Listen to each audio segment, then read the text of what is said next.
A 43ª Jornada Espírita é promovida pela Federação Espírita Catarinense por meio da União, da 13ª União Regional Espírita. O tema deste ano é Brasil, Coração do Mundo, Pátria do Evangelho. Livro ditado pelo Espírito Humberto de Campos ao médium Francisco Cândido Xavier no ano de 1938. E o palestrante da manhã de hoje, o senhor Edmundo César Barbosa Santo. A palestra de ontem, parte do tema é o bem e o belo na sensibilização da alma. Logo em seguida, ele vai apresentar, o expositor vai falar a respeito de abordar a arte dentro da obra espírita. Então, quem está conosco hoje é o senhor Edmundo César Barbosa Santos, natural do Rio de Janeiro. Ele desenvolve atividades como ator e diretor teatral, membro fundador e atual presidente da Associação Brasileira de Artistas Espíritas. Foi coordenador de artes da Federação Espírita da Bahia entre os anos de 2003 e 2009. Atualmente é um membro da Companhia de Teatro Móvel Cornélio Pires e trabalhador do Centro Espírita Luz Eterna de Curitiba. Com a palavra, então, o senhor Edmundo. Tudo bem? Bom dia. Bom dia. Manhãzona dessa bacana. Que bom que a gente está aqui. Eu não sei como é que funcionam as luzes, se vocês estão vendo bem, se quem está na ponta precisa vir para o meio. Não se preocupe, quem estiver sentado no plano espiritual levanta, deixa vocês sentarem sem problema nenhum. Fiquem à vontade. O importante é a gente poder curtir e compartilhar esse momento aqui, que para mim é único sempre, cada vez que eu faço uma exposição, não são muitas vezes. A oportunidade de rever, de reorganizar o pensamento, de descobrir algumas coisas a mais, e não foi diferente conosco aqui. Então, tomara que vocês curtam tanto quanto eu estou curtindo me organizar para fazer. Certo? O nosso tema é esse, o belo e o bem na sensibilização da alma. O belo, ele é algo muito subjetivo, ligado ao campo da estética, da filosofia, né? Vem ali surge os seus princípios ali com a cultura grega, de que existiriam imagens que seriam um certo nível de equilíbrio, de sensibilização de quem assiste, né? É bem amplo e também diverso o seu raciocínio, porque tem a sua influência cultural, regional, né? E vamos então trazer isso dentro do contexto da visão que a gente tem da doutrina espírita. Deixa eu testar aqui, funciona? Aqui é o próximo, é isso? Não, aqui. Gente, o que é a alma? Pergunta 134 do Livro dos Espíritos. E a resposta que Kardec escolheu para colocar no livro: um espírito reencarnado. Mesmo quem estiver presente, alguém que não conhece, que não está familiarizado com os estudos espíritas, não participa ou frequenta uma instituição espírita, não fez ainda um processo de estudo organizado e continuado do espiritismo, é um conteúdo simples de compreender, né? Para nós que já estudamos, nós sabemos estar reencarnado, o que significa, a amplitude disso, né? O planejamento da encarnação, mas a alma é um espírito reencarnado. Esse é o princípio que começa ali o capítulo do Livro dos Espíritos, que fala sobre isso. Mas Kardec faz uma outra pergunta a partir dessa resposta, né? E o que era a alma antes de se unir ao corpo? Me digam vocês que já são craques aí na doutrina espírita. O que era a alma antes de se unir ao corpo? É isso mesmo, é o quê? Era o espírito. É a resposta que eles dão, né? Aí Kardec faz uma outra pergunta. Essa, cuidado na resposta. As almas e os espíritos são, portanto, idênticos à mesma coisa? Olha o raciocínio dele, né? Por isso, um pedagogo, um professor, alguém familiarizado com o raciocínio lógico, né? O que é a alma? Um espírito reencarnado. Opa, agora destacou.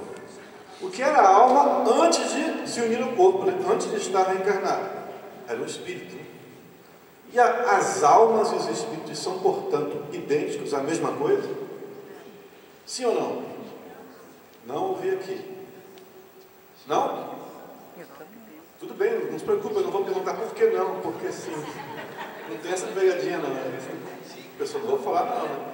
Ouvi um sim ali, um não aqui. É sim ou não, gente? Não, ou sim? Sim. Sim. Eu que estou provocando para dar a chance de ser não, mas a resposta é sim. As almas não são senão os espíritos. Aí tem um amigo que, quando a gente começou, eu entrei no centro espírita, ele já era membro da juventude, ele disse assim: César, quando os espíritos dizem sim, ponto, acabou a conversa. Agora, sim, vírgula, é bem mais complexo. E aí toda vez que eu vejo sim, vírgula, lembro dele, né? As almas não são senão os espíritos. É a lógica do raciocínio que está tendo, mas ele continua falando ali de como é um pouco a vida do mundo espiritual. Eu tirei para não confundir a gente, mas esse é o raciocínio. Alma e espírito é a mesma coisa, só que um está reencarnado ou não, uma função pedagógica que o Kardec se utilizou no livro dos Espíritos, vocês sabem disso, que só para quando ele está falando alma, a gente entender que ele está falando do espírito reencarnado, né? Mas as outras fontes que eu vou mostrar aqui, às vezes o espírito fala, a fonte fala, alma está se referindo aos espíritos também desencarnados. Só para a gente dar uma lembrada, acordar assim, né? Ficar atento do que é sim ou não. E às vezes o mundo não é só sim e não, né? Tem um universo entre o sim e o não. De quanto mais você estuda, você amplia a sua visão, né? Você vai começar a é sim, mas tem umas peculiaridades, umas particularidades, né? Não é só o bem e o mal, tem um universo ali depois disso. No livro Nos Domínios da Mediunidade, um livro muito interessante, olha, só uma pesquisa em golpe rápida. Quem já leu Nos Domínios da Mediunidade? Nós temos aí metade dos presentes, né? Então, provavelmente, vocês são estudantes da mediunidade, praticantes da mediunidade, porque Nos Domínios da Mediunidade, não está aqui, ali. O André Luiz, vocês não estão conseguindo enxergar, é o Espírito, o médium é o Chico Xavier, e é um dos livros que o André desenvolve o assunto mediunidade, né? E esse é muito bacana, são 30 capítulos bem bacanas. Se você nunca estudou mediunidade, quer conhecer mediunidade, não é esse o livro, o primeiro a ser lido. O primeiro é o livro dos médiuns, ele vai te dar de uma forma bem mais ampla, genérica e organizada por Kardec a visão do que é a mediunidade, dos tipos de mediunidade, da perda da mediunidade, do porquê ser médium, né? Todos esses princípios. Nos domínios da mediunidade, mecanismo da mediunidade, André Luiz chama de desenvolvimento de um processo de estudo, a visão espiritual sobre a prática mediúnica, a troca de energias, né? A questão do que Kardec chama de laboratório do mundo invisível, né? André vai descrever dos aparelhos, dos instrumentos utilizados na prática mediúnica. É um conteúdo muito esclarecedor para a gente que estuda a mediunidade. Agora, se você está vendo o espírito, está ouvindo vozes, já está nesse processo, não sabe nada sobre mediunidade, aí procura a casa espírita, né? Além do médico, porque pode não ser só mediunidade, pode ser algo no campo da psiquiatria também, não é? A gente consegue, às vezes, distinguir que não, isso é simplesmente a mediunidade. Para quem não conhece, é assustador, né? Quem não está familiarizado com isso, começar a ver alguém, né? Começar a ouvir vozes que não são suas, ver vultos, sentir presenças. O atendimento fraterno da Casa Espírita vai poder auxiliar e lhe orientar conforme o caso, né? Bom, não entrei ainda no assunto, né? Vamos lá. Nesse livro, no capítulo 30, o Aulus, que é o coordenador espiritual que está acompanhando o André Luiz nas pesquisas dele, ele fala no capítulo 30, a arte é a mediunidade do belo. Opa, começamos a entrar na nossa questão. E aí, pausa. É interessante esse capítulo, porque ele esse capítulo amplia a visão sobre o que é mediunidade, que não é só comunicar, os espíritos se comunicarem. E ele vai falar, por exemplo, o Aulus sai com o André vendo situações normais, e ele vai comparar quem é médium de quê. Então ele vê alguém varrendo a rua, né? O funcionário Gari varrendo a rua, ele fala, ele é o médium da limpeza. Entende? Há necessidade que haja que a limpeza se comunique, se expresse, que ela aconteça. A pessoa responsável em produzi-la é o médium essa necessidade, que materializa isso. E aí ele vê um artista. E fala, o artista, a arte é a mediunidade do belo. Ou seja, é através da arte que o belo consegue se materializar no nosso mundo. Acho que ficou claro com esse exemplo, ou não? Sim. Pode responder, sim, né? A mim me ajudou muito esse exemplo dessa comparação. Então, a arte, ela está manifestando algo que é subjetivo para o nosso mundo. E vários espíritos vão dizer isso. Eu estou trazendo aqui o André Luiz, o Alves, né? André Luiz como o autor. Então, nós vamos lá. A arte é a mediunidade do belo, em cujas realizações da arte encontramos as sublimes visões do futuro que nos é reservado. A arte nos propicia isso. A gente acessar, a gente materializar e ver, contemplar, se relacionar com algo que é subjetivo e que é futuro. O que é futuro para a gente? Nossa, essa pergunta não tem resposta, é muito complexa. O que é futuro para nosso momento espiritual? O que é o futuro? Para ajudar. O futuro, eu vou dizer, vou falar e vocês dizem se é assim ou não. O nosso futuro é desevoluir, é a gente andar para trás na evolução espiritual. Não. Isso não ocorre, né? O nosso futuro é o progresso espiritual. Então, o nosso futuro é a perfeição. O tempo, aí, vai variar. A forma vai variar. A molidor, suas escolhas. Mas o nosso futuro, como espírito, é o crescimento. Então, as sublimes visões do futuro que nos é reservado, esse futuro nós conseguimos perceber através da arte, da manifestação artística. Aí você já reagiu aí, que eu percebi aqui, mas tem algumas manifestações artísticas que mostram o meu passado, que me acessa aquilo que eu já venci, que querem me trazer uma energia que não é a espiritualização, concordam? Tiveram essa oportunidade já de participar disso? Ou de ver, né? E aí, bom, eu não vou antecipar, mas não posso deixar, porque não pode sair e ficar com essa dúvida. Que é, o Emmanuel vai colocar a arte como essencialmente a nossa ligação com a transcendência, com outras palavras. Quando ela não faz isso, ela trai a si mesma. Aquela manifestação está indo de encontro, né? Não está concordando com o que é a essência da arte. Por natureza, ela é isso. Quando nós não a fazemos assim, a gente está traindo a própria essência dela. É conversa para depois do breve intervalo, mas só para a gente não ficar no ar aqui. Então, a arte é a mediunidade do belo. Isso tem a ver com o nosso tema, que é o belo do crescimento da alma. Então a arte tem a ver com isso. Tudo bem até aí? Vamos lá. Emmanuel no Consolador. Ele faz PowerPoint, depois não sabe o que tem. Emmanuel, livro O Consolador. O livro O Consolador é um livro de perguntas e respostas também. As perguntas foram organizadas pelos membros do Centro Espírita que à época participavam, que eu não vou lembrar do grupo espiritual de Uberaba. Luiz Gonzaga. Fala que não, mas lembra.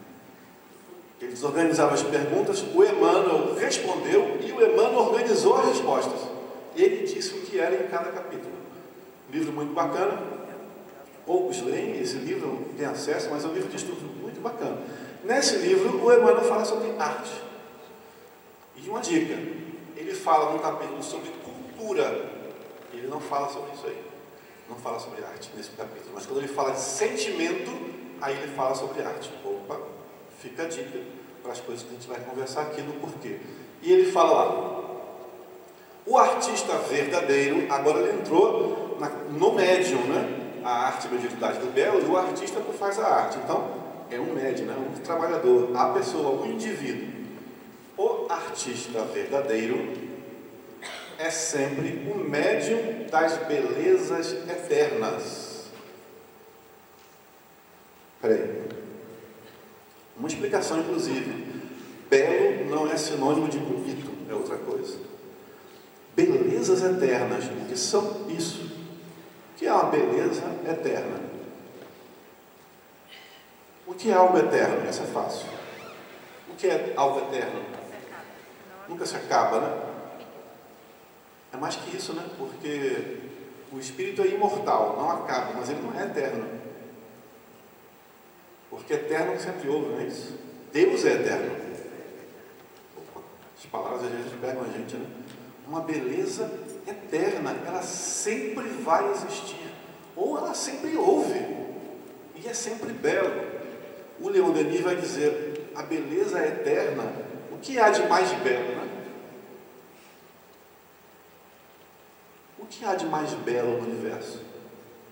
O amor. E eterno? O amor. Deus. É Deus. Peraí, então a beleza eterna, o artista verdadeiro é sempre o médium das belezas eternas.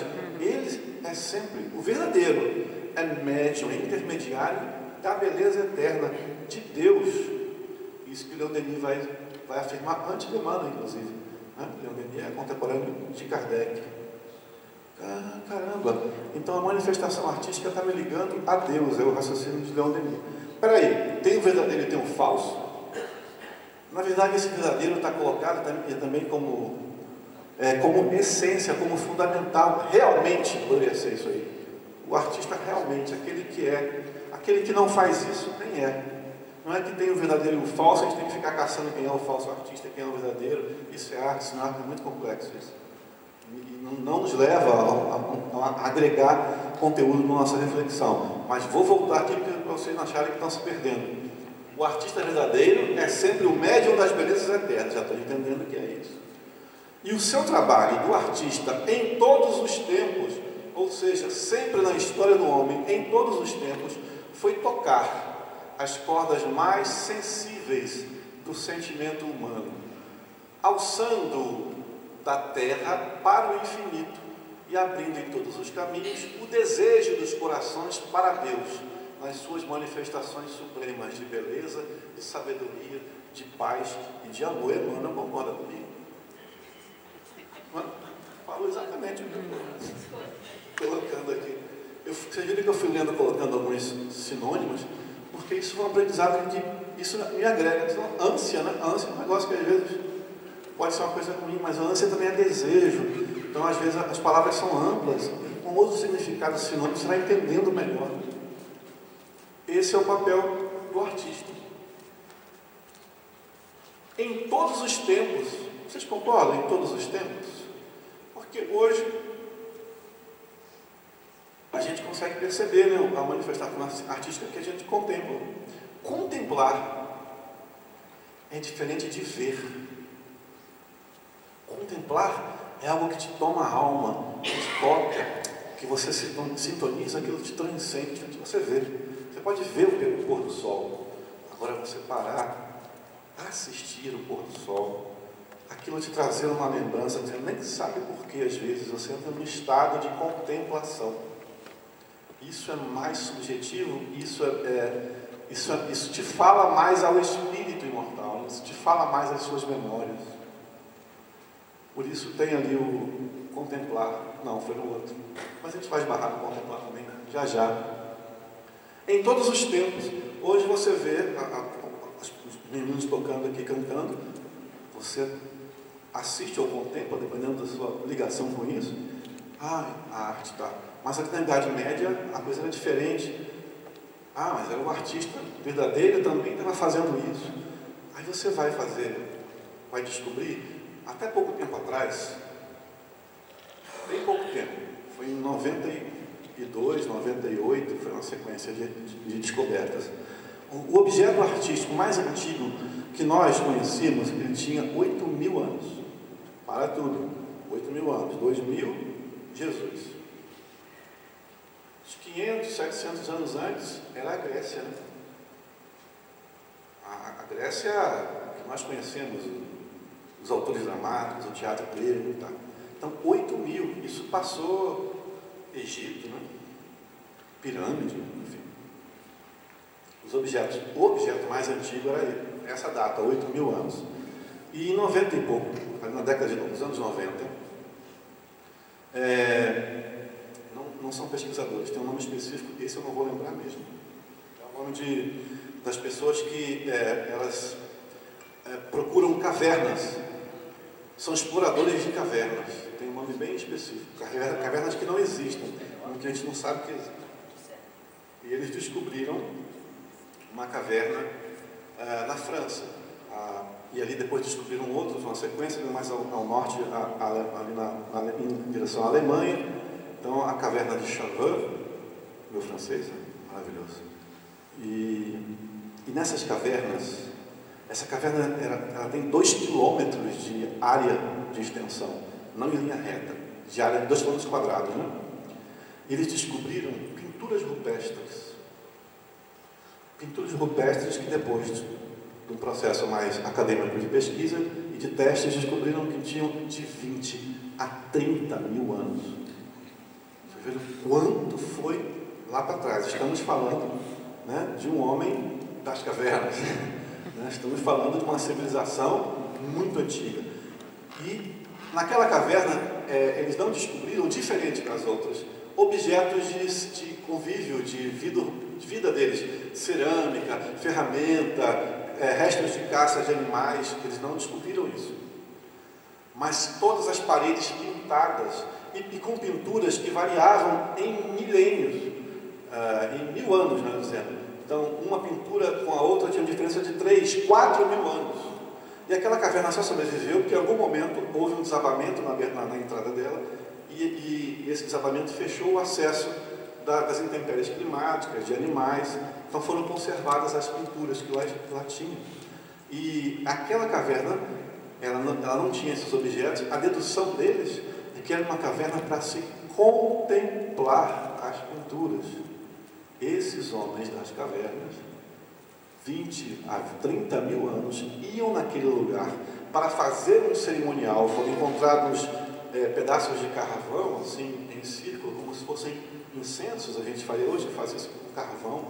É evidente, não havia luz, era dentro da caverna, a luz eram as tochas. Então havia essa organização, que aquilo era um momento cerimonioso, que aquilo tinha um ritual para eles. E as pinturas, isso tem disponível na internet, é um documentário muito bacana, A Caverna dos Sonhos Esquecidos, maravilhoso, que vai mostrar isso. Aí o grande lance para dizer para vocês, nas cavernas mais acima, em direção à Alemanha, eles não encontraram pinturas, encontraram só objetos diversos, objetos artísticos, e entre eles o osso da asa de uma ave. A asa da ave tem esse osso principal, né? Mas tem aqueles mais finos que seguram as membranas, né? Vocês vão lembrar da asa de um morcego na imagem, ao invés de eu mostrar, né? Esse osso mais fino tem um nome, o osso da ave é oco, né? Por dentro. E eles fizeram furos, e quando você assoprava de um lado, aquilo virava uma flauta. E o pesquisador mostra nesse documentário, com a quantidade de furos, ele tocava músicas na mesma escala harmônica que a nossa. Ele toca o hino americano, com o osso que ele encontrou do homem das cavernas. Ou seja, eles usavam a mesma escala diatônica que nós. Que eles? Nós. É só a reencarnação no meio disso. 30 mil anos atrás, faziam música. Por isso, em todos, todo o tempo, em todos os tempos, a meta do artista sempre foi essa: levar o homem para Deus. Mas isso foge de religião. Levar a divindade, você pode chamar de outro nome, você pode nem ter nome, mas uma transcendência. E o fim é o mesmo: Deus.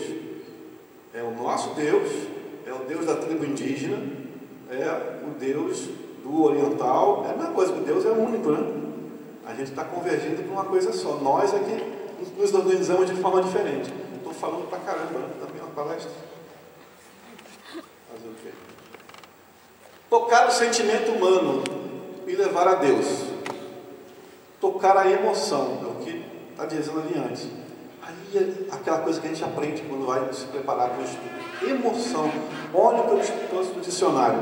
Que a emoção, a origem da palavra, ela tem origem no ato de deslocar, movimentar. Emoção, ato de deslocar, movimentar, agitação de sentimentos. Então, uma coisa é eu estar sentado aí, passivo, ouvindo esse cara falar, e você se emociona, né? Alguma coisa se move, se põe em agitação. Então, a emoção tira da inércia da ausência de movimento, que a inércia pode ser repouso ou um movimento contínuo, né? Ixi, aula de física. A emoção movimenta, te tira da inércia. Então, se eu me emociono com a arte, porque ela está lidando... então o Emmanuel colocou em sentimento, porque a arte está ligada a sentimento. A arte manifesta sentimento. Quando eu me conecto com o objeto artístico e me emociono, ele movimenta meu sentimento. E esses espíritos sabem tudo. Estão ligando as coisas todas. Então, emocionar-se é se pôr em movimento. Olha que coisa interessante. Um abalo afetivo ou moral. Isso tem a ver com o que eu vou falar daqui a 5 minutos. Eu vou mostrar o que André Luiz fala sobre isso. Emocionar-se. Abalo afetivo ou moral, agitação de sentimentos, ato de deslocar, movimentar, o material principal da arte. Turbação, comoção. Aí Kardec coloca lá em A Gênese isso. Que tem a ver o perispírito no meio disso. O perispírito é o órgão sensitivo do espírito, por meio do qual este percebe coisas espirituais que escapam aos sentidos corpóreos. Vocês sabem disso, já estudaram sobre o perispírito. Não estudou? É isso. O perispírito é o nosso corpo espiritual. Quando nós perdemos o corpo físico, tem uma coisa que sobrevive, que é a alma, que é a mesma coisa que o espírito, só que ela está envolta e se comunica com o meio físico através do perispírito. Porque são 3 elementos gerais do universo, né? Deus, espírito e matéria. Então, você não sabe o que é. Pensamento. O que é o pensamento? É só colocar na regra geral. Pensamento é Deus? Não. Pensamento é espírito? Não. Pensamento é manifestação. Então, pensamento é matéria. Acabou. Energia é Deus? Não. Energia é espírito? Não. Então, energia é matéria. Os 3 elementos gerais do universo. Não é isso, gente? Qual é a pergunta do livro do Espírito? Eu não sei. Aí não deu para decorar ainda não. Aqui que vem importante, ó. O Espírito vê, ouve e sente por todo o seu ser. Tudo que se encontra na esfera de radiação do seu fluido perispirítico, de sua energia perispiritual. É através do perispírito que a gente sente as coisas. Então, quando eu me emociono com a manifestação artística, eu movimento uma energia que pode ser do perispírito, ou pode ser do corpo físico para o perispírito, e se comunica com ele, porque as coisas não estão separadas, está intrínseco ao nosso corpo físico, mas está relacionado. E se está no perispírito, e se fala com o perispírito, comunica ao espírito. É tudo junto e misturado. Se comunica com o espírito. Então, o ato de contemplar a obra de arte pode significar para seu espírito uma memória eterna. Opa, isso é conversa para depois do intervalo. Estou trazendo o conceito do perispírito a partir da Gênese, mas toda a obra de Kardec fala sobre ela, né? E aqui o José Jorge, na Antologia do Perispírito, também fala sobre isso. A sede das faculdades, lá o perispírito, é o local das faculdades, dos sentimentos, da inteligência e, sobretudo, o santuário da memória, em que se encontram os elementos comprobatórios da sua identidade, através de todas as mutações e transformações da matéria. É no perispírito que está arquivado nossas reencarnações, estão arquivadas nossas reencarnações, estão também as nossas memórias, estão também os nossos traumas, estão também as nossas lembranças ruins e as boas, as conquistas, está tudo lá. E a gente vai acessando, isso se manifesta, né? Nessa encarnação, nós temos o véu do esquecimento. Então, não podemos saber nada do passado. Não é isso? Não é isso? É? Eu fui rápido agora com uma pegadinha. Nós não podemos saber nada do passado. Não é isso? Não. Véu do esquecimento, não é muro do esquecimento. É um véu que obscurece. Mas algumas coisas você acessa, dependendo da sua necessidade. Nós devemos saber, procurar saber o que fomos na outra vida, para matar nossa curiosidade, absolutamente. Desnecessário. Aquilo que você precisa, você sabe. Você sabe, não diz que não sabe, você sabe. E até relembra. Pelas suas tendências, pelos seus gostos, pelas coisas que te motivam, pelas coisas que te mobilizam, você sabe. E algumas coisas nos chegam também da espiritualidade, né? E eu descobri por experiência própria, quando eles me contam, é porque é o último recurso, meu amigo.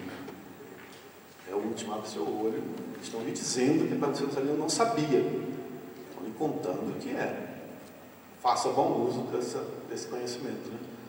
Eu estou falando por isso. Isso tudo está na sua memória. Então, às vezes, você vai se relacionar, como acontece com tudo, você se relaciona com as pessoas da sua família através de suas memórias. Você tem as coisas dessa encarnação, o afeto tremendo do mãe e filho, irmão, pai, e também o passado. Porque nem todos os irmãos, pai, mãe e filho têm esse afeto tremendo. Né? Por quê? Não devia ter, só que tem memórias. E essas memórias se expressam. E às vezes, que é bem comum para a gente, tem as duas coisas, né? O afeto e o desafeto junto, né?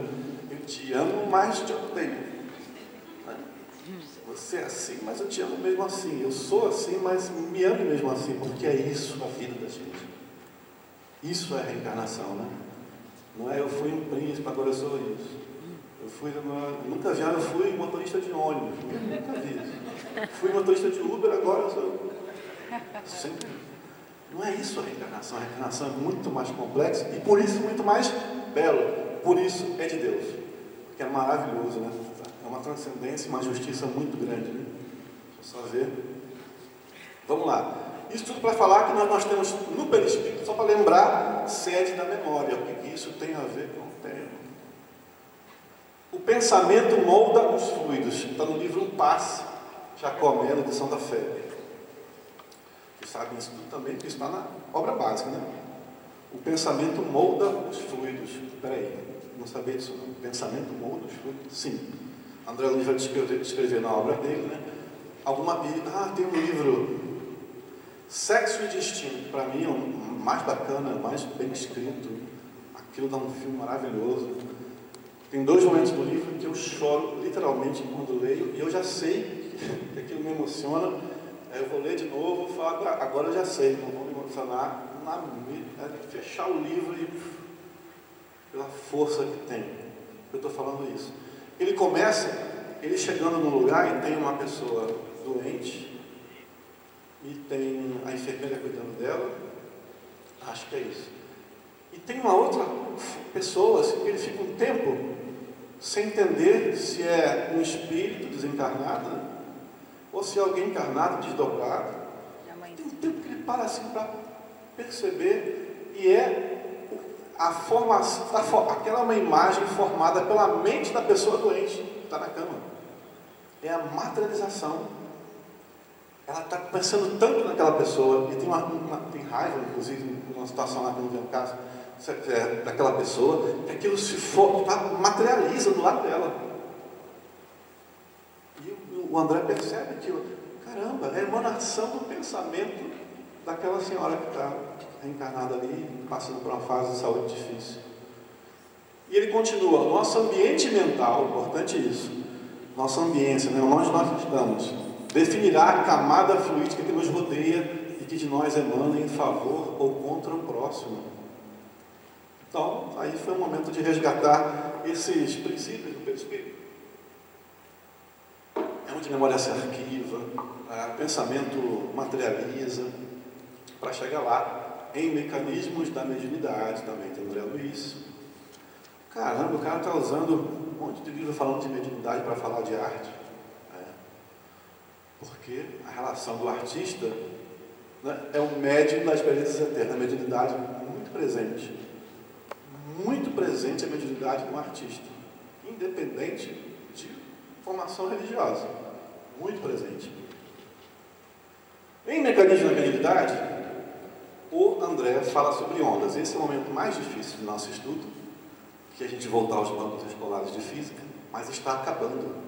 Faltam 3 slides para acabar, então fiquem felizes. A gente vai poder sair, tomar uma água, mas é muito importante. Porque ele vai falar sobre eu usei antes aqui, ó, pensamento dos fluidos, né? Então, nosso pensamento emite ondas mentais, nossa irradiação é nosso pensamento, o entorno do que nós vivemos, né? A nossa emanação fluídica, né? E aí eu trouxe essa imagem para lembrar o que é comprimento de onda, que é a distância das cristas da onda, né? Então, se o comprimento for menor, existe um maior número de ondas no intervalo de tempo, que é o período. Importante lembrar, ondas curtas, ondas longas, ondas médias, comprimento de onda, só isso. O que ele vai dizer? A irradiação da corrente contínua dos pensamentos habituais do indivíduo produzirá o halo vital, que é o termo que ele usa para aura, ou aura, coloca lá, mas ele chama de halo vital. Espera aí, o que ele está falando? A irradiação da corrente contínua dos pensamentos. Eu penso o tempo todo. O que é que eu penso? Isso produz uma vibração que materializa fluido e isso irradia de mim. Aí vou dar um exemplo ruim. Um espírito que está reencarnado, que é chefe de uma boca de fumo, ele pensa o tempo todo em quê? Esse pensamento é o que está emitindo ondas, que faz parte dele, e ele emana isso. Ele emana uma irradiação. E aí você faz um outro quadro de uma outra pessoa, um artista que toca aqui nos eventos, que está sempre ensaiando, pensando, compondo. O que ele emana, isso tem a ver com as ondas que ele pensa. Então, o que ele está chamando de irradiação da corrente contínua dos pensamentos. Continuadamente o espírito mantém uma vibração, né? Um halo vital, uma aura. Cada pessoa, aí está falando de vocês, viu? Cada pessoa estabelece para si mesma uma onda mental própria. Qual é a sua? Você sabe. A onda mental própria que você tem. Abre o olho, que a gente vai dormindo, não acordado assim. Resultado dos movimentos e estados de agitação dos fluidos do perispírito para tudo. Resultado da agitação, também resultado das nossas emoções. O que é que te emociona? O que é que você alimenta de sua emoção? O que é que te emociona? No momento que você vive, é um momento difícil, de dor, de perda de um filho, de um pai ou de uma mãe, é um momento de conflito familiar, é um momento que você está sofrendo uma violência doméstica, é um momento de conquista, é um momento de crescimento, é um momento de opção da vida que você fez, que está se transformando. Esse momento, né? Estabelece uma onda mental própria para você, esse momento e todos os outros momentos da sua vida, né? Em estado de agitação dos fluidos do perispírito. Tudo isso está fazendo vibrar o seu corpo espiritual e esses fluidos. E Kardec utiliza o termo fluido porque ele ainda não conhecia muito bem a energia quântica. Então, quando você vê fluido, está falando de energia. É isso que você pode associar, às vezes, para entender melhor. Né? Essa energia do perispírito, tudo isso está emanando de você. Opa, errei o botão. Atribuindo à aura, a sua emanação, uma frequência e cor específica. Já sei, tem um instrumento que fotografa a aura e vê quando está emocionado, beleza. Resultados da frequência e comprimento de suas ondas mentais. É isso que ele vai falar agora. Olha o que ele diz. Pessoa de criações mentais comuns produzirá ondas mentais de comprimento longo que lhes servirão à sustentação da vida individual. Criações mentais comuns, a minha rotina de trabalho, minha rotina do dia a dia, pega um ônibus, vai, abastece o carro, vai, volta, pega o filho na escola, vai, leva, não, vou estudar, pá. A rotina, isso estabelece ondas mentais de comprimento longo. Então são poucas ondas no intervalo de tempo, distância grande entre as cristas da onda, comprimento, ondas longas.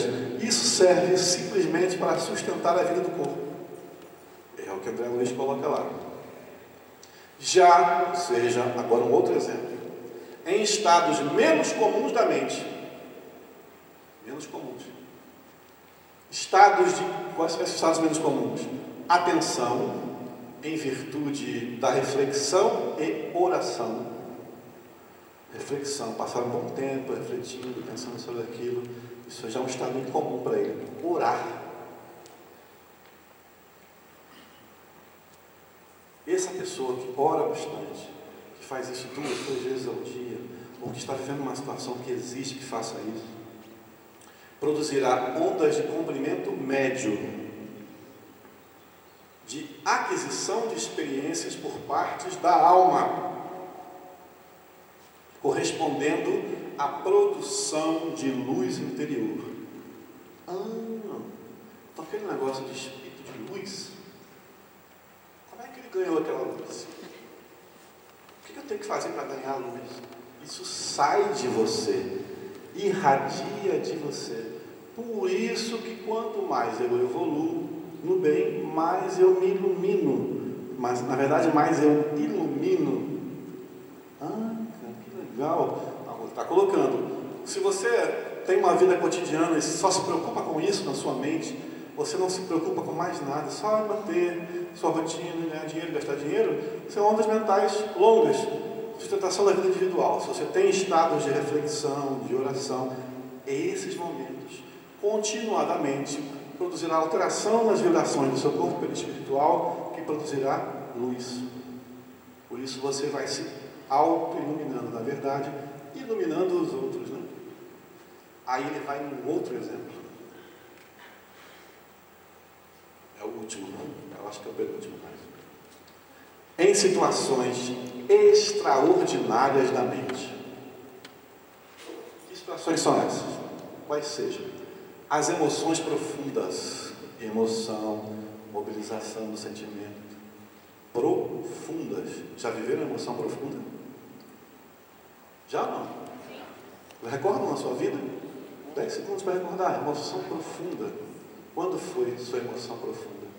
A perda, o ganho, a conhecer alguém, né? O reencontro. Qual foi sua emoção profunda? Emoções profundas, dores indizíveis. Eu não sabia o que era essa palavra, não vi que era tão simples. São dores que não dá para dizer, não dá para contar. São dores indizíveis. Também uma situação extraordinária da mente. As laboriosas e aturadas concentrações de força mental ou as súplicas aflitivas. Voltando lá a esse livro, O Sexo e o Destino, tem um momento... fugiu o nome do espírito. Que ele é o coordenador da equipe, é ele que André se reporta. E a menina que eles estão acompanhando é atropelada e começa a desencarnar. Mas aquilo é uma tragédia para a encarnação dela. Ela acabou de sofrer uma violência, tudo que estava planejado, uma tragédia, aquilo vai impactar toda a família.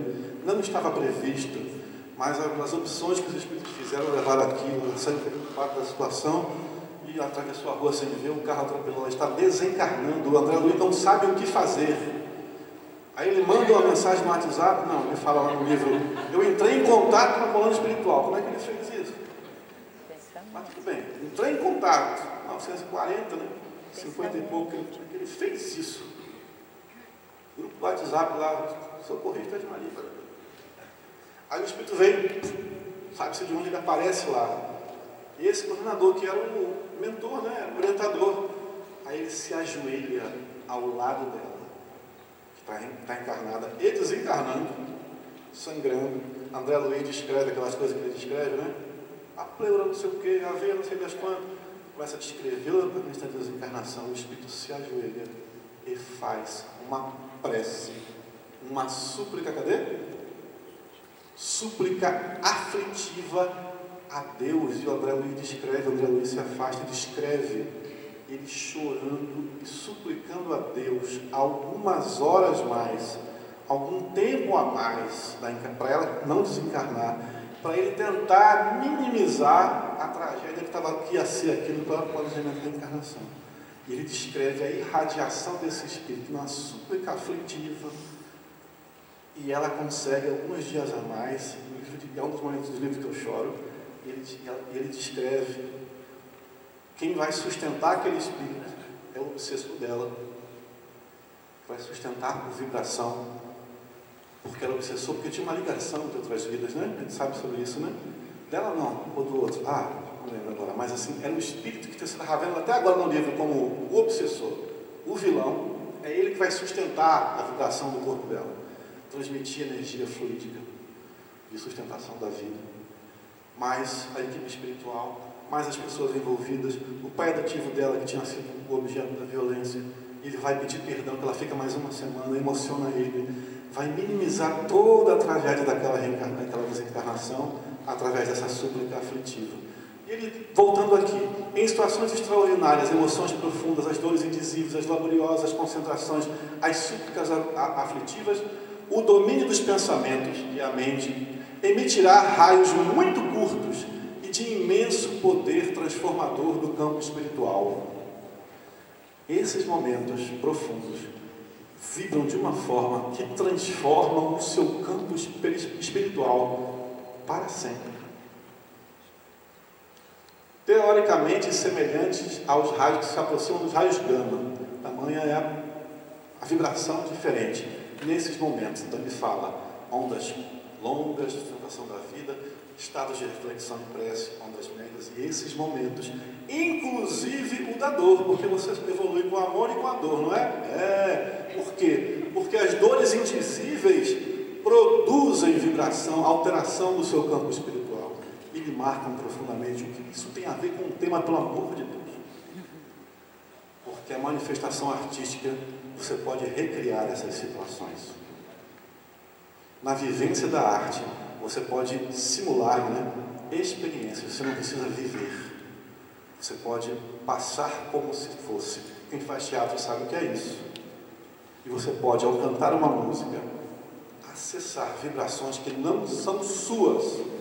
Porque, como a música que, acho que é do Luiz de Barros, quando penso em Jesus, não é Luiz de Barros, não importa que é o autor. Quando penso em Jesus, uma emoção me vem, não. Isso faz um esforço muito grande para vir.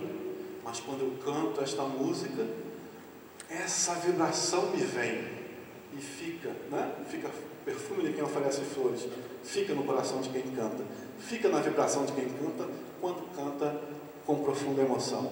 Altera o seu estado espiritual. Para o artista, a manifestação da arte é uma oportunidade de alterar o campo espiritual. E para sempre. E acessar as suas memórias. E aí o tema, o bem, o belo e o bem. Porque se eu faço isso tudo, ainda com olhar no bem, olhar no amor, tendo Jesus como referência, que a questão 625, essa eu sei o número. Qual é o seu modelo de guia? Jesus. Porque quando eu faço isso, as minhas ondas, o que são as minhas memórias da dor? A lembrança de quando eu era meu bisavô, que como punição aos negros da fazenda, eu enfiava o pé deles no formigueiro, para eles aprenderem a não roubar mais o leite do gado. Isso é uma dor. Hoje, não na época, hoje ao pensar nisso, ao lembrar disso como espírito, isso está registrado no meu corpo espiritual. Isso é uma mancha, uma mácula que ainda me emociona. Ao produzir ações do bem, eu produzo uma vibração de igual teor, de um comprimento de onda idêntico, só que numa direção contrária. Duas ondas idênticas, quando se encontram, produzem o quê? Alunos de física? Alguém soprou, mas não confiou. Uma onda que vai uma mesma amplitude e frequência, outra onda vem em mesma amplitude e frequência, o que gera? Ai, meu Deus. Ruído. Não, o ruído é se elas forem diferentes. Calma, que foi quase lá. Uma onda é uma música que você ouve e outra música diferente que você ouve. Ruído. Quando elas têm a mesma amplitude, frequência e direções contrárias, se for alguém de física que sabe que não é bem assim, você está confundindo. Mas quando elas se encontram, produz silêncio. Lembram disso? Não. Mas silêncio. Um dos recursos de alguns aeroportos de tentar diminuir o ruído dos aviões, produzir uma onda da mesma frequência. Isso produz silêncio. Se anulam, pronto, assim fica melhor. A resultante é zero.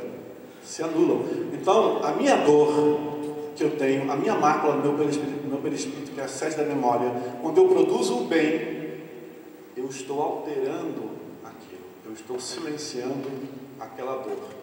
Aí, cada palestra minha que eu faço é uma oportunidade de produzir algo a mais para silenciar algo que está lá. E assim vai. Então, para o fazedor do bem, esse é o valor. Ele está ampliando. Mas se eu não tenho lá as minhas lembranças, já resolvi isso na minha mente espiritual, agora eu começo a crescer e evoluir, a produzir minha própria luz. Essa conversa toda é para dizer isso. A arte, que é a mediunidade do belo, é uma oportunidade de você simular situações, viver emoções. Já viveram fortes emoções com algum objeto artístico, com uma apresentação artística? Sim. Muito. Legal. Às vezes um quadro, né? Te diz a alma. A novela das seis está mostrando umas coisas assim, né? Deixa eu falar, não fez novela? Como é que eu sei?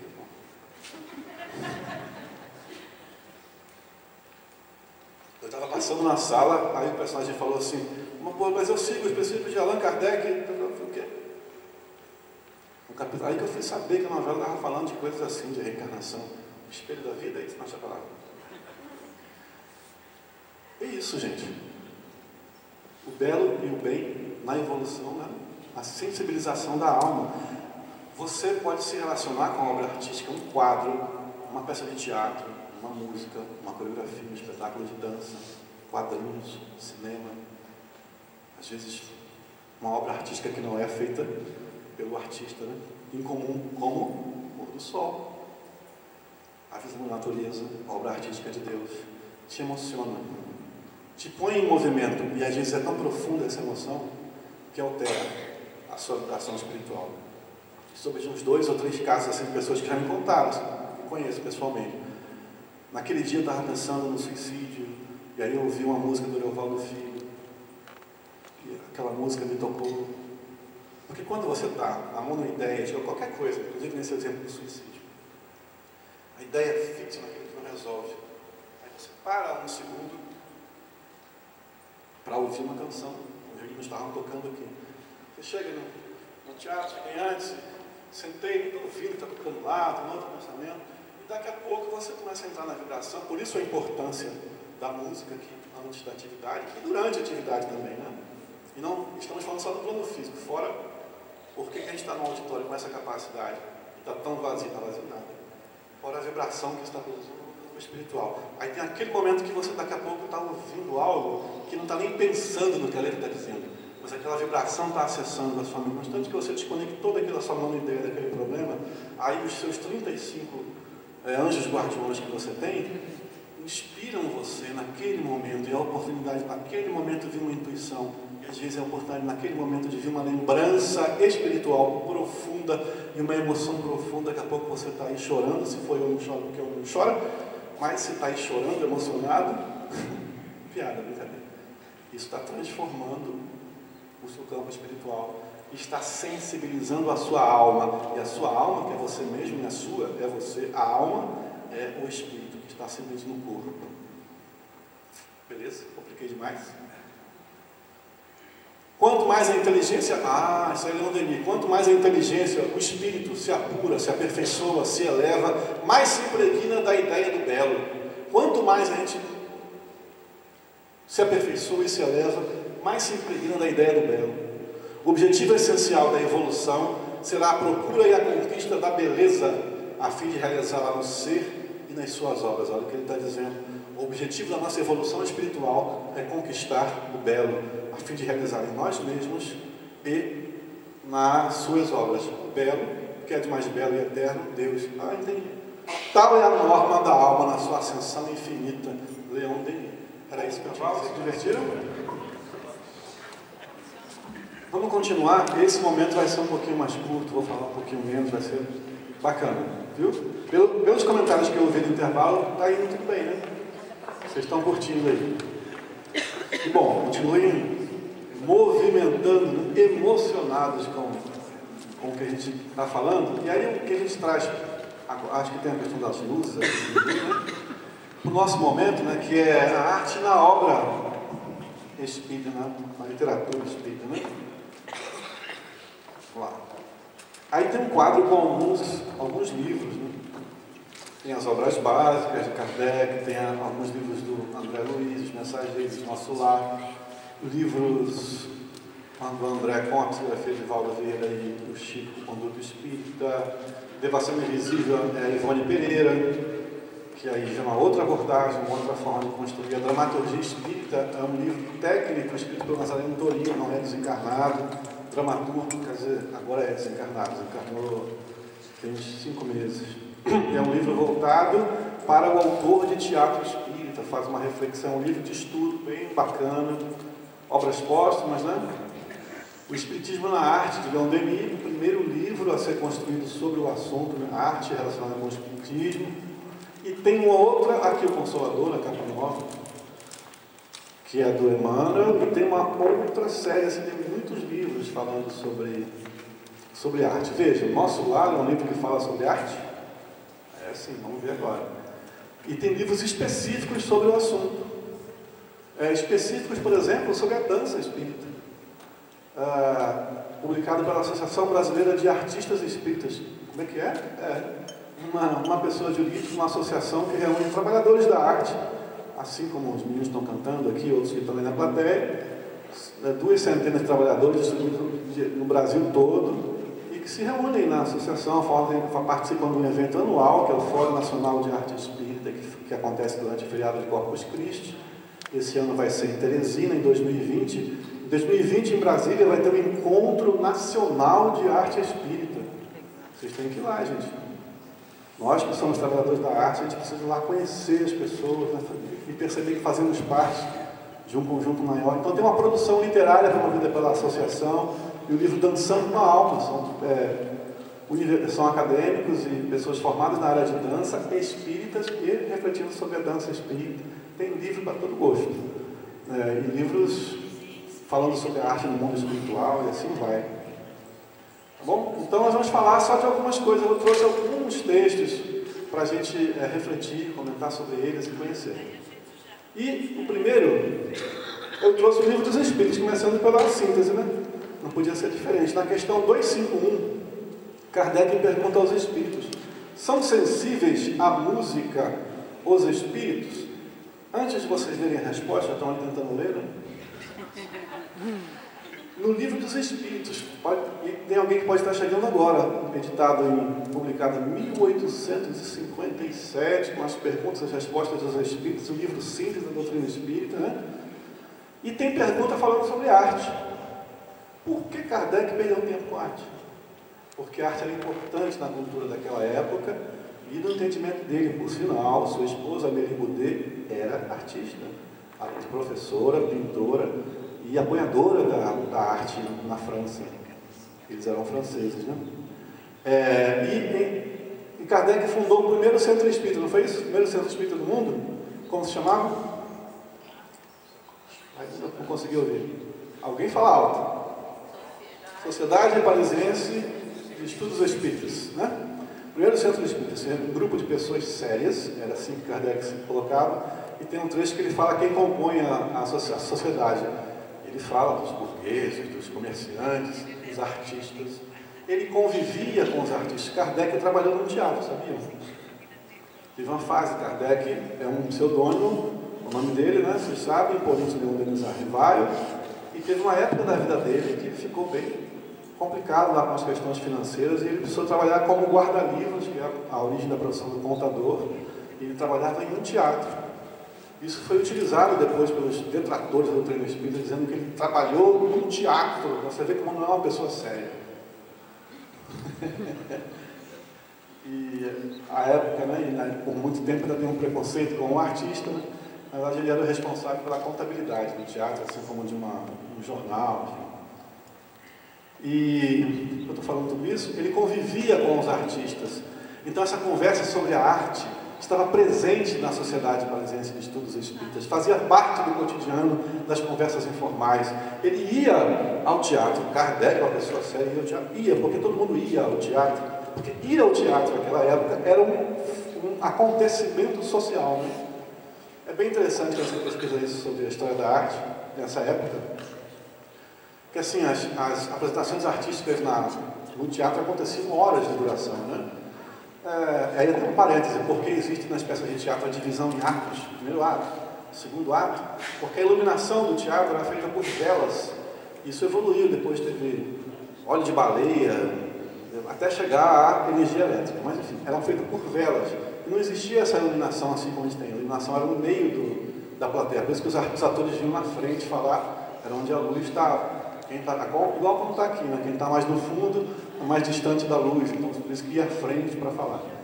E todo mundo se via, era um acontecimento para se ver. Aí acontecia o primeiro ato porque as velas acabavam. Aí fazia um intervalo para trocar as velas. Aí todo mundo saía do teatro, o teatro tinha... Vocês foram nos teatros antigos, Rio, São Paulo, né, os municipais, Belém do Pará, em Manaus, né, e às vezes algumas cidades pequenas, os teatros imperiais que chamavam. Você tinha no entorno, no lado de fora, no foyer, grandes salões, porque a plateia saía e ia tomar chá, ia conversar, reuniam-se, né, enquanto os técnicos aqui trocavam as velas. Ou seja, isso demorava 20, 30 minutos de intervalo, 40 minutos. E aí tinha um grande sino em cima do palco do teatro e tocava o sino. Brem, brem, brem, brem, brem. Primeiro sinal, para todo mundo terminar, para tomar seu chá. E daqui a 10 minutos vai começar a peça. E brem, brem, o segundo sinal, as pessoas vinham conversando. Sentavam na plateia conversando. O terceiro sinal, quando começava a peça, e continuavam conversando. Esse conceito de apagar a luz da plateia, e o mais importante aqui, isso já só é 1890 e pouco. Continuavam se vendo, eles iam no teatro para se ver. Né? E aí, assim, as construções dos espetáculos tinham um formato. Então, no segundo ato eram as bailarinas, no primeiro ato era a tragédia, não sei o quê. Então, você só chegava para ver as bailarinas, não queria ver a tragédia. Então, ia jantar primeiro, depois ia ao teatro. Um negócio, mas não é nosso estudo aqui, só para estimular a mente da gente, que nós estamos falando de um tempo muito antigo, de culturas diferentes, e a mim, coisas encantadoras como essa. Então, esse Kardec conhecia. No livro dos médiuns, né, item 169, o livro dos médiuns é todo em itens, né, quando Kardec fala de médiuns videntes, ele descreve ali os médiuns videntes, e ele fala, quando ele foi ao teatro com médiuns videntes, o que ele viu.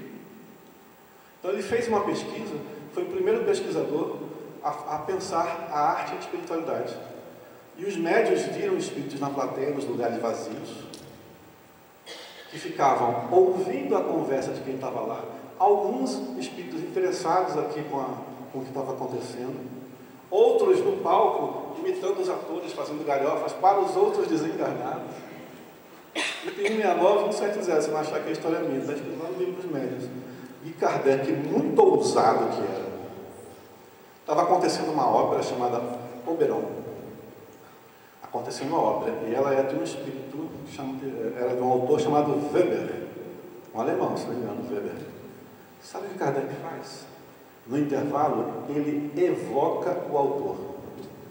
Ou seja, ele chama, né, mentalmente, faz a evocação daquele espírito, que era comum o que ele fazia nas pesquisas dele, dentro do teatro, com o médium, vidente, e o espírito vem. Só que não incorpora ninguém, não tem a psicofonia. Então o médium, que era vidente audiente, ficava dizendo, o espírito chegou aqui, ele está falando assim. Aí Kardec perguntava, o espírito respondia, fala que ele respondeu assim, era o tradutor do espírito, o intermediário. E Kardec evoca Weber, olha a pergunta que ele faz, o que você está achando da peça? O que você está achando da obra que você escreveu? Aí o Weber fala uma coisa fundamental para nós, artistas espíritas, e para nós, cantores, hein? Ele fala assim, eles cantam, só isso. Como assim? Eles estão cantando, afinados, corretos, só isso. Mas a peça não tem... eu vou fazer uma coisa para ver se evoca neles o fogo sagrado de estar no palco. Mais ou menos isso que ele fala. E aí o médium viu o espírito sair de onde eles estavam. Ele começa a se movimentar em cima dos atores, né? Se movimenta, ou seja, ele começa a manipular a energia que estava no ambiente. E essa energia, segundo o médium, começa a cair sobre os artistas. E eles se inflamam, além de cantar, irradiam uma nova energia. E segundo Kardec, que estava assistindo, disse, aí sim, o espetáculo cresceu em força. Olha o que ele viu. Então você vai para o seu ensaio, canta, afina, bacana, mas aqui em cima tem que ter algo mais. E nós que conhecemos essa relação, aqui em cima a gente sabe como estar sensível a isso, perceber uma energia a mais. Alguém teve a oportunidade de assistir a nossa apresentação ontem de manhã? Está aqui? A Aline me contou assim, quando ela foi fazer a primeira fala, ela sentiu uma vibração que passou por ela. Assim. E ela respirou, porque a gente já conversa muito sobre isso, respirou para se concentrar nisso, para se não assustar, né? E desconcentrar. E permitir como um passe acontece isso com a gente na câmera do passe, né? Você vai aplicar o passe daqui a pouco a energia. Porque o passe é isso, não é só energia da espiritualidade por você. Não é? Estou falando besteira? Passa por você, amplifica e tal. Então, Kardec faz essa constatação, isso não sou eu que estou colocando, é a visão, a percepção dele, que o espírito foi capaz de manipular essa energia e os artistas cresceram e ninguém era espírita que estava no palco, mas era a natureza do espírito. Nossa, desveio do assunto, é para 2 slides. Vamos lá. Tudo isso para dizer do livro dos Espíritos, por isso que ele pergunta sobre a música. São sensíveis à música, os espíritos? Eles ouvem música? Pergunta de Kardec, né? Aí o que os espíritos respondem? Você está falando da música de vocês, da música terrena? O que é ela comparada à música celeste? A esta harmonia de que nada na terra vos pode dar ideia. Uma está para a outra como o canto do selvagem para uma doce melodia. Não obstante, espíritos vulgares podem experimentar certo prazer em ouvir a vossa música, por lhes não ser dada ainda a compreenderem outra mais sublime. A música possui infinitos encantos para os espíritos, por terem eles muito desenvolvido as qualidades sensitivas. Opa!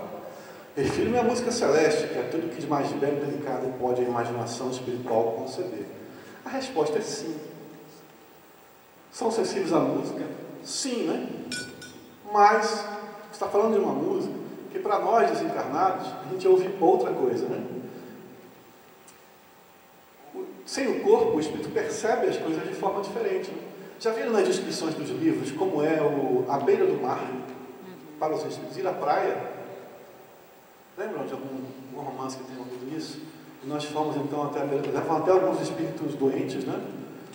Com dificuldade no desdobramento. A energia que vem das ondas do mar, para eles, é significativa. E aí trago para vocês, não coloquei no slide, por isso eu vou dizer, é o livro No Mundo Maior. Não, Ação e Reação. André Luiz chega com mais outros 2, a equipe espiritual, nós chegamos numa casa, nessa casa é recebida por um espírito, um senhor, e eles levam eles para uma sala onde ali sim tem um encarnado, que é o filho desse senhor. Então o senhor é o pai dele. Então tem um vivo e 4 mortos. Chego lá na sala. Estão na sala e o pai dele, né, fala assim, olha que interessante isso. Ele fala assim, eu continuo próximo do meu filho. Os 2 são engenheiros. O pai era, né, desencarnou, e o filho é engenheiro, né, aquela coisa, seguiu a profissão do pai. Eu continuo próximo dele para inspirá-lo no seu trabalho. Tem nada a ver com fazer o bem, ele está ali do lado do filho para auxiliá-lo na produção profissional dele. Evidentemente, conforme o pensamento dos 2, você vai até produzindo bem com isso. Mas esse é o objetivo dele. Olha que interessante. Aí ele vai e, como ele está sintonizado com o filho, ele sopra, conversa alguma coisa no ouvido do filho e o filho tem uma ideia do nada, de repente, que nessas ideias que a gente tem do nada, e vai e pega um LP e coloca na vitrola. Os mais novos podem pesquisar no Google, que é isso que eu estou falando. Ele vai e coloca uma música que no livro ele identifica qual é, eu não vou lembrar nem o autor, uma música clássica. E ele bota ali para curtir a música, coloca ali, fica ouvindo a música, né? Ele gosta de música clássica, então aquilo é bem prazeroso. Já os desencarnados ouvem a música, e a música foi composta pelo autor descrevendo um campo florido, onde longe viam-se nuvens de tempestade que chegavam. Então tinha os instrumentos gráficos, simulando os trovões. Daqui a pouco começava a chover, ele fazia a chuva com os sopros das flautas, Então a música era isso na cabeça do autor. E aí passava a tempestade, passava a tempestade, e vinha o passarinho que cantava, tudo isso era a canção. Né? A canção produzida ali, grande, né? Mas esse era o contexto que os instrumentos tocavam. O encarnado sentia essa música, os espíritos viam essa música, materializava para eles, eles eram levados na mesma imagem do campo, eles viam as nuvens, os trovões, enquanto aquela música produzia, sentiam a chuva no corpo deles, via passar, sentiam o frescor pós-chuva, o cheiro da chuva. Olha que viagem, gente. E ele diz a coisa mais importante: depois daquela música, eles saíram do ambiente e os corações deles estavam mais fraternos uns com os outros e ligados a Deus. Voltamos ao que a gente falamos agora há pouco. Olha que interessante. A música que se produzia ali, sem nenhuma intenção, era só de ouvir. Produzia isso no ambiente espiritual. Ah, aqui em casa está pesado, tem uns encostos. Não? Encosto nenhum, é só espírito. Não está legal, está sentindo. Põe música. Já que não estou conseguindo nem fazer prece, essa é a solução, né? Essa é a ferramenta. Põe música. Dica para vocês: tem umas rádios espíritas agora, Melodias do Bem e Rádio do Bem. Só lembrar de melodia e bem. Se não, harmonia do bem, não. É melodias. Você pode pesquisar rádio espírita que você vai ver. Com aplicativo no celular.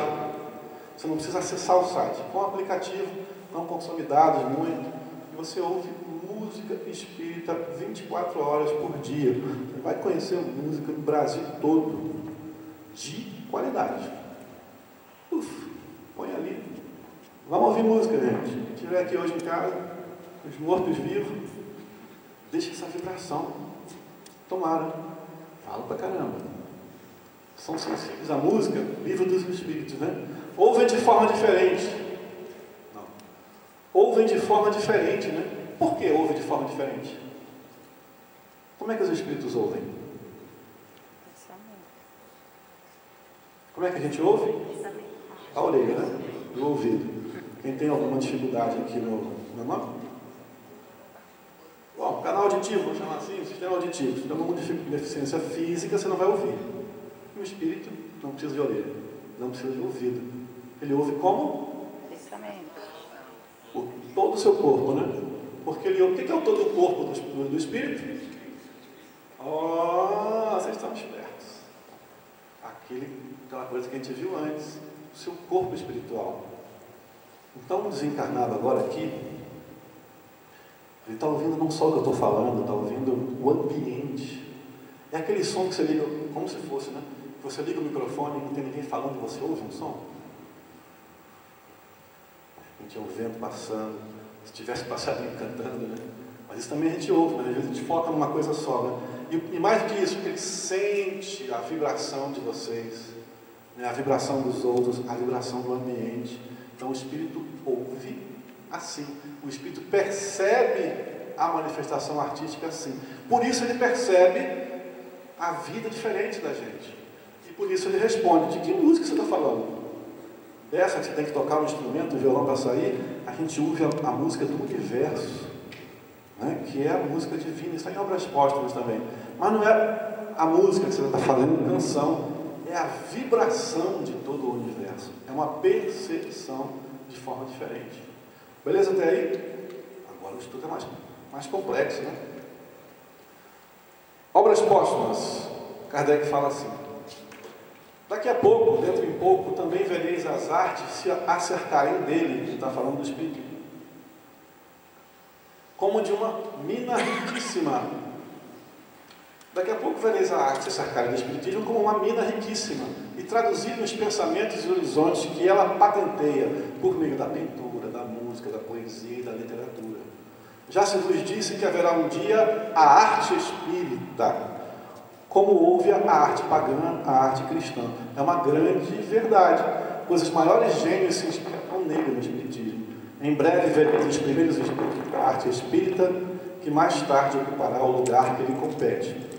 Esse texto foi publicado em Obras Póstumas. Obras Póstumas foi feito publicado após a desencarnação do professor Rivail, com o conteúdo que foi encontrado que ele estava organizando, mas ele já falava isso desde a Revista Espírita, Revista Espírita, que era o órgão da Sociedade Brasileira de Estudos Espíritas, mensal, como as revistas de hoje em dia, né? E que só falava de espiritismo, onde Kardec publicava as comunicações, as atas das reuniões, as mensagens que ele recebia, publicava o que os críticos diziam para ele rebater, item por item, e explicar, e ele publicou em 69, foi antes, 59, 58, né? Bom, eu acho que foi dezembro de 1860, foi outra coisa, foi em novembro de 1860 ele faz a publicação do Espírito, do Alfred Musset, que aparece, que é um dramaturgo da época, tinha desencarnado alguns anos antes, e onde ele pergunta para o Espírito: houve uma época da arte pagã, temos hoje a arte cristã, haverá arte espírita? Ele usa a imagem da lagarta, da borboleta, da casulo da borboleta, como fases da manifestação artística influenciadas por pensamentos religiosos, e que veria também a arte espírita. Então, esse termo arte espírita foi criado por Allan Kardec. E ele, nas revistas espíritas depois, ele vai e desenvolve, fala outras vezes sobre isso. Então, aqui em Obras Póstumas, eu estou trazendo mais um livro, que não faz parte da obra básica, mas é de Kardec, onde ele fala sobre arte. Então, o interessado, o estudante da arte espírita pode acessar esses conteúdos. A Revista Espírita faz isso. Tem um livro da Abrarte, o Círculo de Estudos Arte e Espiritismo, que já fez uma pesquisa, organizou esse material falando sobre isso. E ele continua: sem dúvida, o Espiritismo abre à arte um campo inteiramente novo, imenso e ainda inexplorado, quando o artista houver de reproduzir com convicção o mundo espírita, ao unir nessa fonte as mais sublimes inspirações, e seu nome viverá nos séculos vindouros, porque as preocupações de ordem material e efêmeras da vida presente sobreporá o estado da vida futura e eterna da alma. Então, Obras Póstumas são as colocações de Kardec. Emmanuel, no Consolador, eu já trouxe um texto, agora tem outro, que ele faz o seguinte: a arte pura é a mais elevada contemplação espiritual. Vocês estão craques. Já sabem que a contemplação é mais do que ver, é um estado que toma a sua alma, a arte na sua essência, não é que tem uma arte pura e impura. A sua essência, a arte, é a mais elevada contemplação espiritual por parte das criaturas. Ela significa a mais profunda esterilização do ideal, a divina manifestação do mais além, que polariza as esperanças da alma. O texto faz parte daquele texto que eu trouxe antes, aí fica fácil o entendimento da gente. Emmanuel é um cara que falou bastante sobre arte. Esse livro Consolador traz ali reflexões importantes sobre a arte. Ele não está falando arte espírita, artista espírita, está falando de arte. Toda a sua abrangência ampla, que é a manifestação artística e o trabalho do artista. Nós, espíritas, podemos caracterizar a partir da produção do conteúdo espírita, mas o objetivo é o mesmo. Se a gente fugir disso, não estamos produzindo uma arte em sua essência, não estamos propondo uma elevação espiritual. Emmanuel, o Consolador. O artista verdadeiro, isso aí está repetido, né? Que é de ontem e para hoje, né? Que não viesse ontem, viesse hoje. Se vieram os dois, está vendo os dois. O artista verdadeiro é sempre o médium das belezas eternas. Isso é tão legal de ouvir quando a gente é artista. E o seu trabalho em todos os tempos foi tocar as cordas mais sensíveis do sentimento humano. Foi em todos os tempos. Se você não está fazendo isso agora, você está vindo aqui no palco só para aparecer, só para tirar onda e publicar no Instagram, besteira. Porque o seu papel é tocar as cordas sensíveis do sentimento humano. É isso que você vem fazer aqui no palco. É para isso que você se prepara. Alçando o ser humano, lançando, tirando de onde está, da terra para o infinito, do material para o espiritual, e abrindo em todos os caminhos o desejo dos corações para Deus. É para isso que a gente faz arte, independente de ser espírito ou não. A não ser que você não queira fazer isso, queira fazer outra coisa, queira valorizar a dor, valorizar a nossa pequenez humana, valorizar, tudo bem, essa é uma opção. Você, no pensamento de Emmanuel, você está traindo a si mesmo, está se afastando do objetivo do que é a arte. O desejo dos corações para Deus, nas manifestações de Deus, de beleza, de sabedoria, de paz e de amor, manifestações supremas. Livro Consolador. Aí vem Viana de Carvalho. Viana de Carvalho. Quem não conhece quem é Viana de Carvalho? Só para ter uma noção. Eu acho que a maioria. Quem não conhece quem é Viana de Carvalho? Não, todo mundo conhece. Eu não vou contar a história dele. Vai para lá. Ele era militar, oficial do exército, e ele ia para algum lugar e trabalhar, né, comandar algum batalhão, alguma coisa assim, e era espírita. Ah, tem uma coisa curiosa para contar no final dessa história. E aí só que ele era espírita, então ele começava a prática espírita. E ele incomodava, né? Quem? A religião dominante costumava ser, né, era habitual naquele momento, o padre, o pároco da região, se incomodava. Aí começava embate em jornal, embate público, aí o padre usava, fica trocado? Esse não dá interferência nenhuma. Alô, por exemplo, ele não está alto, eu falo alto já, dá uma baixadinha. E aí o padre então usava da sua influência política, falava com o bispo, falava com não sei quem, e aí falava com o comandante do exército, e tudo mais, transferia ele dali daquela cidade. Ele era transferido da cidade. Quando chegava na outra cidade, o que ele fazia? A mesma coisa. Mesma coisa, ia fazer a prática espírita, abrir um centro espírita. Você vê vários lugares do Brasil tem um centro de Carvalho. Para mim, falhando, não sei para vocês aí. Aí acontecia a mesma coisa, ele incomodava, falava com o bispo, falava com a Celina, não é que transferia ele. E assim ele foi pulando de cidade, vamos mandar ele para longe, vai lá para o norte. Vai fazer a mesma coisa, abrir um centro espírita. Então, Viana de Carvalho tem toda uma história do movimento espírita em função das colocações dele, né? Ele adorava. Quer me transferir? Transfere, para onde eu vou? Beleza. E aí tem uma coisa curiosa. Eu fui descobrir isso há pouco tempo, vou falar da fonte. Eu morei 20 anos em Salvador. E tem um expositor lá muito bacana, Marcel Mariano. Conhece? Quem conhece? Marcel Mariano? Nossa, fala fácil, tão bacana ouvir o Marcel. Marcel é trabalhador do Caminho da Redenção, do Centro do Divaldo. Por muitas vezes que o Divaldo ficou doente e não podia assumir os compromissos que ele tinha agendado, né? Ele passou uma fase se recuperando de cirurgia, ele mandava o Marcel Mariano. Era alguém que substituía Divaldo, alguém próximo a Divaldo, né? E em uma palestra do Marcel, eu ouvi pela internet, ele disse que Divaldo fazia parte da equipe espiritual de Viana de Carvalho, porque isso aqui é antes do nascimento de Divaldo. Ele fazia parte da equipe espiritual do Viana de Carvalho. E uma das comunicações próximas dessa encarnação do Viana de Carvalho, uma das comunicações espirituais, ele, o espírito, fala: eu faço parte da sua equipe, e em breve eu vou reencarnar e a gente vai trocar de papéis. O Viana hoje faz parte da equipe espiritual do Divaldo e escreveu o livro A Atualidade do Pensamento Espírita. Que bacana essa coisa de reencarnação, né? Não é só saber quem não era, tem um negócio legal aí de compromisso, de comprometimento do bem. Quando a gente faz essas opções, né? Que bom que eu estou fazendo uma opção nessa, para começar essa história. Esse livro, A Atualidade do Pensamento Espírita, muito interessante. A virada do milênio, 1997 para 2000 ali, um grupo de pessoas foi reunida, pessoas no livro descreve quem são essas pessoas. Naquela época era um movimento espírita, líderes, e encaminham várias perguntas para Divaldo, de vários assuntos divididos em bloco: filosofia, direito, matemática, artes, biologia, várias áreas do conhecimento humano.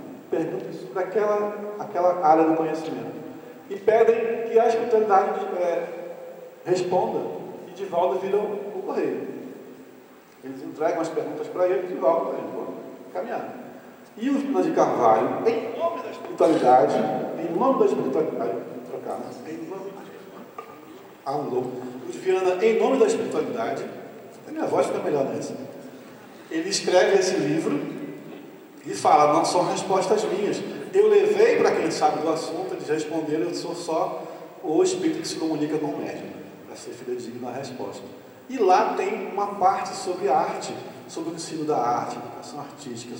E ele fala, sabe uma coisa? Aí legal também, que eu vou citar outro livro. Ele fala assim, que na virada do milênio, ou seja, 97 para o ano 2000, que esse milênio, que século que entrava, nós estamos hoje, né, no 20º ano, 19º ano, haveria a reencarnação de um grupo grande de artistas, filósofos e pensadores. Assim como aconteceu na época da Renascença, que os clássicos, os autores reencarnaram esses espíritos na época da Renascença para contribuir na mudança do pensamento humano, haveria agora, neste século, nós estamos vivendo isso, a reencarnação desses espíritos para influenciar em várias áreas do conhecimento, esse é outro livro, para influenciar na área da arte. Vários artistas reencarnados para contribuir e mudar o pensamento humano a respeito da arte. Que outro livro? Aí no livro Transição Planetária, Manuel Flamengo Miranda, Transição Planetária, ele vai falar isso, que os espíritos estão reencarnando para influenciar em várias áreas do conhecimento humano. E ele cita inclusive a arte lá. É uma imagem muito bacana que ele fala assim como as ondas do mar se quebram na praia, vão e vêm as ondas do mar, vão, voltam. Haveria esse período de reencarnações desses espíritos que vão contribuir, muitos deles, alguns dos nossos autores espirituais, né? Estão reencarnados e reencarnando para contribuir com a nossa sociedade, alguns especialmente com o Brasil. Mas sabe quem foi a primeira pessoa a falar isso, o primeiro livro a registrar isso? Ivone Pereira. E isso agora nós voltamos em 1950, por ali. Com os livros Devassando o Invisível, Memórias de um Suicida, que ela vai falar assim, do Chopin, né? Que ela desdobrava, ia até o mundo espiritual e relatava essas questões. E ela fala, encontra com Chopin. E ele, numa fase de recuperação, em 1950. E ele diz assim: faço parte de um plano de espíritos que, capitaneados por Victor Hugo, reencarnarão na Terra, e eu especialmente no Brasil, que é um país que eu sou muito, tenho uma ligação afetiva, eu vou reencarnar no Brasil, junto com alguns espíritos que reencarnarão em vários lugares, inclusive no Brasil, artistas, para contribuir com o nosso aprendizado na evolução da arte. Mas isso só vai acontecer lá pelo ano 2000. É o que ele diz. Chegou a hora, né? Estamos no ano 2000. Na época do livro, se ele fala da forma longe, assim, lá que vai acontecer. Aí quando você lê o livro, fala, já passou, já estamos no negócio aqui. Já 20% do ano já está do ano 2000, não, nada de 20%. Mas começamos os primeiros anos, né? E esses espíritos estão aí. Estão reencarnando. Estou dizendo a vocês coisas que foi assim que Kardec fez o pensamento espírita, né? Autores diferentes, em situações diferentes, dizendo a mesma coisa. E nós fazemos parte disso. Talvez alguns estejam na sua casa espírita. Talvez alguns estejam no seu lar. Não como filhos, talvez como netos, sobrinhos, agregados que aparecem, até cunhados, pode ser. Enfim, passando por você, querendo muito. Nada a ver, esqueçam isso. E o que você está oferecendo? O que você está fazendo? O que sua casa espírita está oferecendo de arte para essa criança que chega? Gente, vamos raciocinar. Isso é um pensamento meu, exclusivíssimo meu. Posso estar muito errado, mas eu tenho pensado isso. Nosso lar. Esse todo mundo leu ou ouviu o filme. Nosso lar. O André Luiz descreve ali coisas, tecnologias que só hoje nós construímos, né? Ele não fala, essa coisa que eu falei, se comunicou, entrou em contato, um ônibus que voa, né? Um negócio diferente. Ele fala de coisas que só hoje estão acontecendo, nas últimas décadas estão acontecendo. Então, no mundo espiritual, sempre as coisas estão mais avançadas. Sim, não é avançadas, de forma diferente, porque aqui é uma cópia do mundo de lá, não é? Então, depois isso se materializa aqui. Até os mensageiros mostram uma coisa que eu vou contar depois. Mas, enfim, quem reencarnou foi preparado de uma forma. Minha mãe e meu pai foram preparados para a encarnação deles de uma forma diferente da minha. Minha mãe, quando inventaram o cartão magnético, tinha uma dificuldade muito grande. E é simples, nada demais. Mas é só a cultura espiritual, né, do uso da tecnologia. E diferente dos meus filhos. Né? Já, eu acho que isso aí também tem uma coisa. Meus filhos acham que o mundo só começou quando eles nasceram. Né? Então, meu filho falou assim: pai, eu descobri uma banda muito bacana, uma banda nova, chama Legião Urbana. Oi? Eu que descobri essa banda, vou dizer. Bem, acho que só ele conhece as coisas. Então a formação, a preparação para a encarnação é de forma diferente. Com o que tem lá de mais sensível. um passo à frente. E essa geração, como foi preparada? O menino está na sua evangelização com 6, 8, 11 anos de idade, né? Como ele foi preparado para essa encarnação no mundo espiritual? Porque, salvo aqueles que não têm consciência, todos nós planejamos a nossa encarnação. Como ele foi preparado? Com arte, que é a novidade na educação. A arte já tem muito tempo. O sensível, porque o conhecimento a gente já passou por ele. Conhecer a realidade, conhecer, não é isso. É o sensível. Nós temos que ter uma experiência emocional para transformar. Como eles foram? Quem é que cuida do sensível, do sentimento? Ele manda no capítulo do Consolador. A arte. Como é que a sua casa espírita está oferecendo arte? A essa criança que chega e a esse espírito que vai chegar, né? Como é que a sua família, você tem acesso à arte? Você vai ao teatro, à leitura, ao filme, à pintura? Eu não entendo nada de dança. Eu tenho muita dificuldade. Um conceito de teatro, para mim, tem que ter começo, meio e fim, tem que ter uma história. A dança é outra coisa, outra subversão. E eu sento ali, é um sofrimento. Mas eu preciso ter contato com isso, que faz parte da necessidade como espírito. Ofereça isso também. Foi só propaganda. Tem acesso a você. Se prepare, você que já passou dos 50, 60, você está mais perto de desencarnar do que ficar, né? Então já começa a se preparar para a espiritualidade, vai ter acesso à arte, né? Vai se relacionar com o artístico. Abre isso na sua mente, nunca me envolvi com isso, não sei nada, não tem que saber, tem que sentir, né? Visite aí qual foi a última vez que você foi a uma exposição de quadro. Não vou entender nada. Vá, perceba, sinta, veja a vibração, perceba a vibração, né? Naquele ambiente. Amplie sua percepção e ofereça àqueles que estão chegando. Tudo isso para falar, esses espíritos falando desse momento que a gente vive. Por isso que as casas espíritas estão abrindo espaço para arte, porque é inevitável. Se você abrir, se você fechar, a coisa vai contornar, você vai ficar para trás. É inevitável, é um instante no momento artístico. Por isso a gente precisa de base, precisa de estudo. Vamos voltar ao tema que nós falamos para caramba. Então, aí fica a dica, a atualidade do pensamento do espírito. Aí vamos lá em Nosso Lar. Nosso Lar fala de arte?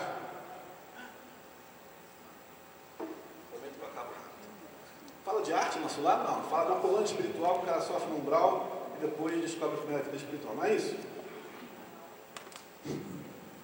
Uma síntese muito tosca do livro, né? Lembra de alguma coisa de arte no Nosso Lar? E aí? Li há muito tempo. Eu li Nosso Lar há muito tempo. Mas lembram? Lembra de quê? Falem. Música? Ministério da Cultura? Não tem não. Tem ministérios. Tem ministérios. Uma palavra que eu não cultura. Mas tem o que lá? O campo da música, né? Campo da música. Uma área onde os espíritos vão curtir música. E segundo a mãe de Lísias, a personagem que eu esqueci o nome dela, Dona Laura? Dona Laura, outra, né? A mãe de Lísias, que ela, quando Lísias diz que vai... É a Laura? Quando Lísias vai... Diz que assim, eu vou levar o André para conhecer o campo da música, ela fala, cuidado. Lembram disso? Volta lá no livro. É muito bacana. Às vezes a gente lê, eu, por exemplo, li Nosso Lar, estava começando no Espiritismo, nem entendia aquelas palavras. Tinha 18 anos, aqui no André lendo aquelas palavras que eu quero. Aí você ia passando por cima da história assim. Aí depois voltei o livro outras vezes para estudar, e no filme você vai... Ela fala assim, cuidado, hein? Como quem diz lá, é o lugar de você se apaixonar. Era o lugar da paquera. E Nosso Lar era o campo da música. E tinha música clássica, música regional, né? Tinha música de vários. E paga ingresso. A época, não sei como é hoje, né? Estamos falando de uma estrutura administrativa da colônia espiritual de 100 anos atrás, né? Porque André descreve algo da desencarnação dele, 1915 por ali, 100 anos atrás que era assim. Pagava ingresso. E o Lísias que paga ingresso, porque o André Luiz não tem dinheiro. Chegou duro na colônia espiritual, porque ele não trabalhava, né? O dinheiro lá do bônus hora, que era relativo ao seu trabalho. Bom, quem não leu o livro está curiosíssimo agora para ver o livro. Se aprofunde, é curtinho, é bacana, fácil a leitura. Pagava ingresso, o dinheiro ia para onde? Isso servia para quê? Eu leio e fico pensando, como assim pagar ingresso? Vai comprar pela internet? Mas Mas Nosso Lar, campo da música, mas tem outra coisa que ele fala logo no começo. O livro começa, vou dar spoiler, você que não leu. Começa com o cara morrendo. O personagem principal morre no começo do livro. E aí chega no mundo espiritual. Assim começa o livro, passa os 2 primeiros capítulos numa região umbral, difícil, passa lá 8 anos, sofrendo, comendo terra, comendo lama, negócio barra pesado lá. Até que ele é socorrido. E no capítulo 3 fala desse socorro. E aí, deixa eu voltar para a sequência. Ele é socorrido, é levado para a enfermaria. Na enfermaria ele fala assim, a música invadiu o espaço, ele, como se fossem abelhas indo para uma colmeia. Ele não ouve uma música na caixa de som, a música entra no quarto. A abelha eram as notas musicais que estavam sendo tocadas em algum lugar. A música tinha forma física, era pegável. Olha que louco. E ele fala, o que é isso? Não, é que tem agora. Aí o enfermeiro explica, depois a enfermeira que vai falar quando ela diz. O enfermeiro explica que é a hora da oração coletiva em Nosso Lar. Todos os postos de trabalho param para orar junto com o governador.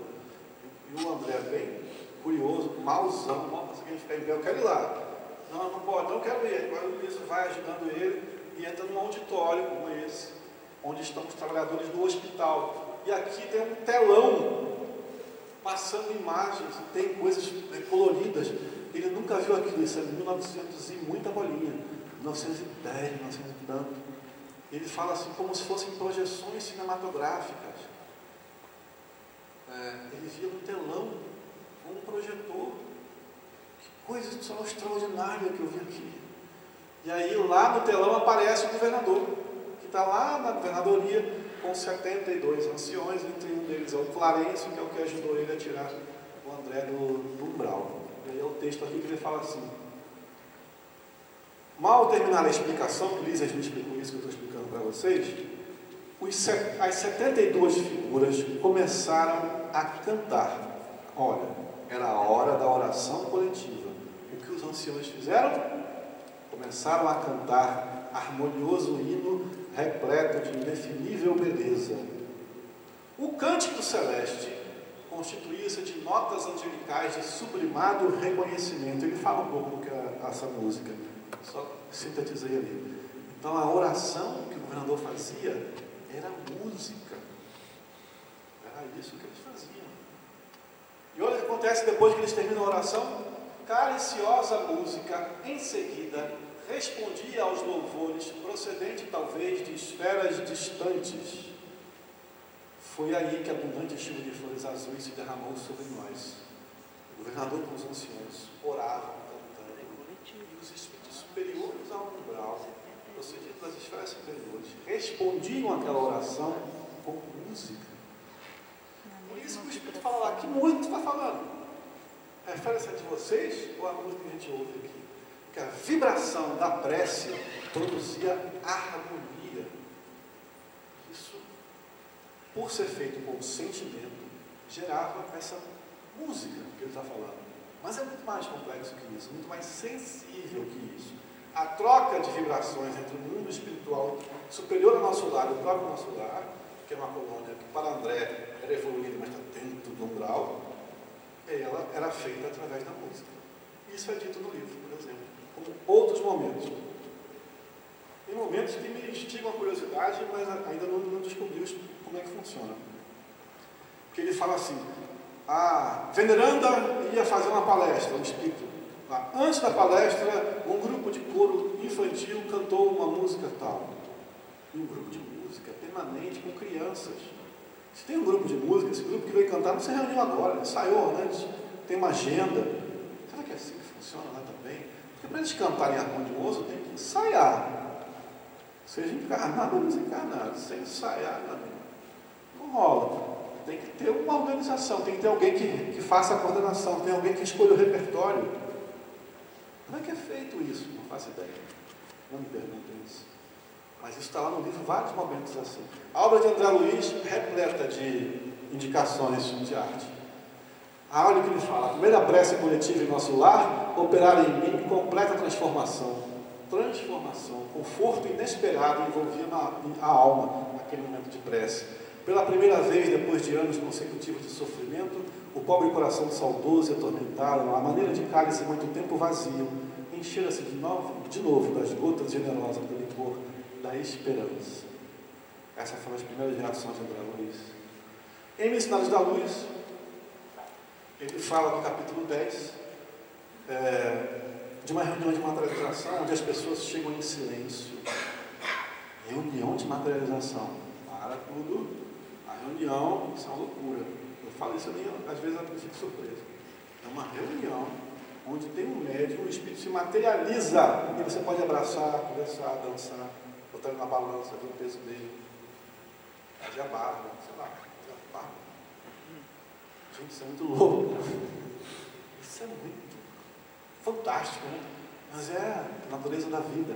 Essas reuniões eram comuns no momento da nossa história do Espiritismo, para chamar a atenção, para impactar quem estava presente. Você imagina quem está presente numa reunião dessa. Impacto, que é isso, gente. E nessa reunião, eram sempre poucas pessoas. As pessoas chegam em silêncio, sentam lá em silêncio. O André descreve toda a preparação espiritual para aquela reunião antes de começar as pessoas chegarem. Quando as pessoas chegam em silêncio, aí o coordenador da reunião fica atormentado, porque os pensamentos de cada um não ajudavam a reunião. Estava todo mundo quietinho, com cara de bonzinho, mas o que estava cada um pensando. Aí ele vem e pede ao espírito que está trazendo o André Luiz, que o André Luiz ali só como observador. Fala, fulano, me ajude. Eu preciso falar. Fale com eles. Fale com os presentes lá. Peça para que eles cantem. Tá bom. André, me ajuda. Eu? O quê? Você foi médico, não foi? Lembre de como é uma garganta, corda vocal, de como é que funciona. Olha o que ele faz. Ele está pegando a emanação da mente de André Luiz, que foi médico e conhece as minúcias, já tinha aberto uns cadáveres para ver como era por dentro. Visualiza na sua mente que eu vou pegar a sua visualização, a minha energia, e vou materializar uma garganta. A reunião era feita no escuro, né? Na sua grande maioria, com pouca luz. Ele descreve que materializa uma garganta, e o Espírito fala pela garganta como se fosse um megafone. Meus irmãos, tudo bem? Boa noite. Por favor, cantem. E eles cantam. Aí alivia as vibrações. O que eles cantaram, eu não sei. Suposições. Uma música que todo mundo conhecesse. 1940, 1950. Não, isso foi depois? Não, foi antes. Se fosse depois, Roberto Carlos, né? Todo mundo conhece. Foi uma música que eles conheciam. Será que era Quanta Luz? É uma música que o movimento espírita conhece? Quase todo mundo conhece. Não sei que música era essa. Sei que ao cantar, acabaram as emanações que cada um tinha, e todos convergiram para a mesma emanação, que era a música. Então ali ele não falou, meus irmãos, façam prece. A prece é mais fraca que a música, não é isso que eu estou falando. É porque individualmente eles não tinham essa capacidade naquele momento, porque eles já deviam estar fazendo prece. O silêncio é uma prece, né? Eles já deviam estar fazendo isso, mas não estavam. Então ele fez uma estratégia, vou usar a música. E funcionou. Aí, agora dá para ter reunião. Acontece a reunião. Capítulo 10 de São da Luz, vocês vão ver os detalhes disso que eu estou contando, ao sabor da minha emoção, de Givaldo, e das minhas piadas também. No São da Luz. Aí aqui é o texto. Algo que ele falou: meus amigos, a paz de Jesus seja convosco. Ajudem-nos cantando.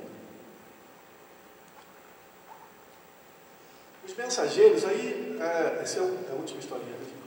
Muito cansado. Mais um esforço aí, movimento e emoção. Aí tem uma coisa interessante, gente, que a nossa vida é assim. O André está num lugar, numa região inferior, próximo da crosta terrena, que socorre os espíritos desencarnados ali. E ele vê um quadro que é o Martírio de Saint-Denis, ou São Denis, né? Depende se é original ou tradução.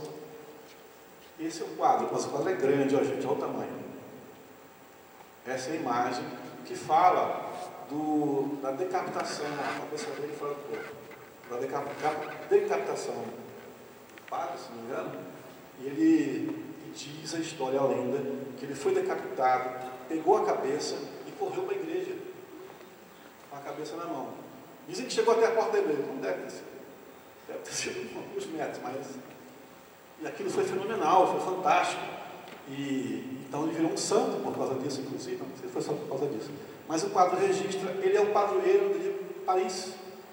Então é alguém, é como Aparecida para a gente, no Brasil.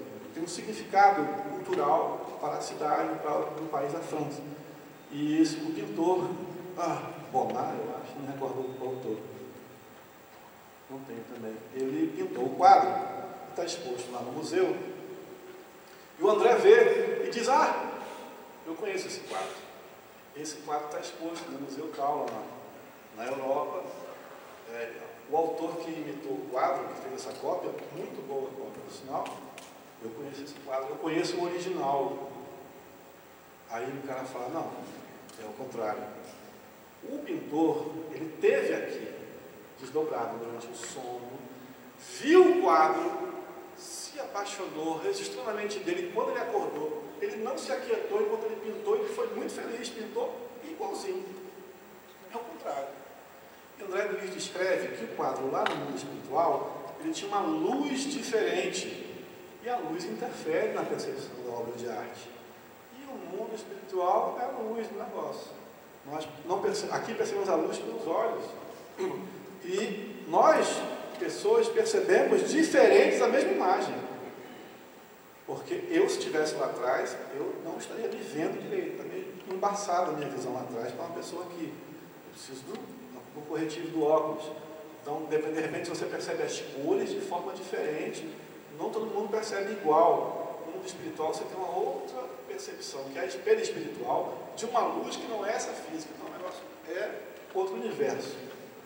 O cara viu aquilo e produziu. Aí ele diz mais assim, mas esse quadro que está aqui na frente da gente é uma cópia. O original está na outra colônia tal, que lá sim o autor fez, e o último coordenador, quando esteve lá, ele quis homenagear esse personagem, tinha a ver com uma colônia, e pediu uma cópia. Então foi feita uma cópia daquele quadro, essa que está aqui. O encarnado veio, viu a cópia e produziu uma cópia. E diz que é original. É a cópia da cópia. Enfim, aí isso traz para a gente essa relação do sono, do desdobramento, da intuição, da participação do mundo espiritual na produção da obra artística e de nossas soluções, né? Cadê, gente? Aí fica o meu contato para vocês, para a gente não precisar se estender, porque tem muita coisa de conteúdo. Fica o meu contato aí, o telefone é o WhatsApp, não tenta me ligar, não vai conseguir falar, só faz o WhatsApp. E a obra de André Luiz é riquíssima, a gente tem muita obra da literatura espírita, tem muitos livros de outros autores mais polêmicos, como médiuns, mas que mostram a presença da arte na espiritualidade, livros mais contemporâneos, livros que descrevem a arte sendo utilizada nas regiões inferiores com música popular, em regiões onde os espíritos estão dementados, né? Aquela coisa do momento espiritual que eles só pensam numa coisa, não pensam numa vingança. Então ele anda caminhando pelo umbral, só pensa naquela pessoa, na vingança. Aí ele ouve uma canção popular do tempo que ele estava encarnado, do cantor que ele conhecia. Aquilo desperta ele vai para aquele lugar, está tendo uma apresentação, e é a oportunidade que a espiritualidade tem de atuar e tirá-lo de lá. Às vezes ele vê a luz daquilo e se aproxima mesmo sem entender, só pela luz. Aí ele ouve, e o autor cita quem são os espíritos cantores de música popular que estão desencarnados, contribuindo com a música que ele fazia aqui. Estamos falando de música mais elevada, a música que ele fazia aqui com esse objetivo pedagógico, socorrista, de atender esses espíritos. Então, são múltiplas as possibilidades.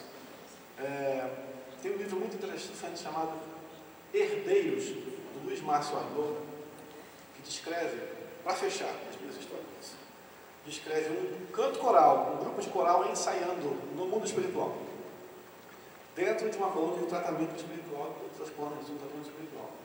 Ou você está muito doente, ou você é um trabalhador em tratamento espiritual também. Esse grupo está lá cantando. E um outro grupo vai observar o ensaio e fica atrás deles, cobertos por um véu, para que eles não percebam que eles estão lá, não sofram a influência da energia deles e vice-versa. A cada música que esse grupo canta, um tipo de energia sai deles. E essa energia faz parte do tratamento espiritual deles. E tem uma canção que eles escrevem, que eles cantam, uma canção que valoriza as paixões humanas, mas aquilo é muito importante para o momento que eles estão, que saem deles, eles não percebem, como se fosse sangue que ocupa aquele palco todo. Como se eles estivessem sangrando, eles não percebem isso. Essa é uma vibração que os outros percebem. E aquilo é a emanação deles saindo do perispírito. É uma limpeza perispiritual. A emanação que sai deles, aquilo enche o ambiente e se transforma. Não precisa alguém limpar, não precisa isso, porque é energia. A energia se transforma, se dissipa, aí eles vão para outra canção. Para eles estão só ensaiando música. Só isso que eles estão fazendo. Para os outros, eles estão em tratamento. Cada canção que eles ensaiam, eles estão trabalhando aquela energia.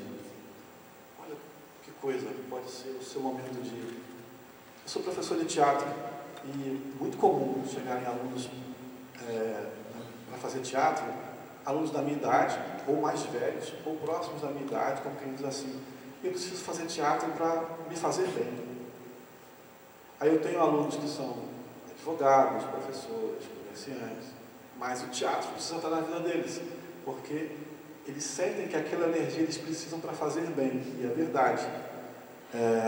Alguns dizem assim, eu sempre quis fazer teatro, mas a vida não deixou, né? Porque você tem que dar conta das coisas da sua vida, família, dinheiro, um monte de coisa você dá conta. Vai ficando para depois. Mas tem um tempo que a vida pede, é o tempo que às vezes entra a perturbação emocional. Porque quando você trava demais as emoções, você precisa soltar. Não tem coisa melhor do que a linguagem teatral. A música consegue fazer a transformação da sua energia, é muito rápido, não é a vibração da música. Ela transforma a sua vibração rapidamente, mas também ela dispersa rapidamente. A experiência teatral não, você é como se fosse. Você ensaia como se você fosse aquele personagem. Você impregna todo o seu ser. Mesmo para o amador, para o iniciante, isso é transformador, tem uma força marcante muito grande. Cada linguagem artística tem a sua especificidade, né? Eu estou falando isso, a necessidade da arte na sua vida. E o que eu recebo de depoimento no final do curso, no final do ano, né, de, nossa, amanhã eu vim, eu não estava conseguindo dormir, estava tendo que tomar remédio para dormir. Segundo mês de aula eu não estava mais precisando, porque quando eu vim aqui, era como se fosse um ano de terapia. A minha professor maluco, né? Que fazia com os alunos. Tinha uma amiga, tenho ainda, mas ela desencarnou. Que virou amiga depois de ser aluna. Que ela era advogada e tinha uma voz muito modesta, muito tímida. E tinha um timidez bem infantil. Eu falei, você está me atrapalhando, porque eu preciso me expressar um pouco mais. Eu sou muito tímida. Beleza, fica aqui. A primeira aula, ela sacode ela para o lado, sacode para o outro. Meu Deus do céu, agora o segundo. Vamos fazer uma apresentação, qual é o seu personagem? Você vai fazer a bruxa. A bruxa. Não, bota com a harpa, a bruxa. Você vai entrar e sacudir. Não sei fazer isso, não vai fazer. E vamos ensaiar e balança com ela, o corpo dela, solta os cabelos. Não, cabelo, sabe, mulher com cabelo. Salve, bagunça o cabelo, bagunça tudo, vai fazer tudo, deu bruxa.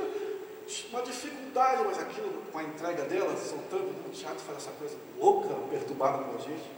Ela fez essa cena e essa bruxa ficou bacana. E ela se sentiu melhor. Vinha de um relacionamento, um casamento complicado, um marido opressivo, um monte de emoções contidas, então não é emoção, não tem movimento, né? Só trava, né? A barragem presa. E no teatro você pode gritar, você vai só olhar, não tem problema. Todo mundo acha legal, né? Fazer isso no grupo de música, foco, né? Foco, sabe? Teatro não, quanto mais doido, melhor. Então, essa energia em movimento te alivia. Né? Às vezes você precisa fazer esporte para resolver isso. Né? Tem gente que, se parar de fazer esporte, entra em crise, né? Entra no vício da adrenalina. Né? Tem um professor do paraquedismo, começa a parar de saltar. Eu começo a ficar doente, porque eu tenho que saltar, tenho que sentir aquele medo, recuperar com a questão de procedimentos de emergência, o momento do salto, aquele prazer. Isso faz parte da nossa harmonia, né? Como saúde mental e física também. A arte, né? Encham as salas de arte, escolas de arte, vai fazer bem para vocês. E aproveitem esse conhecimento espírita para aquilo que vocês puderem fazer de bem na vida de vocês. Gente, muito obrigado por terem me ouvido. Essa foi uma experiência singular.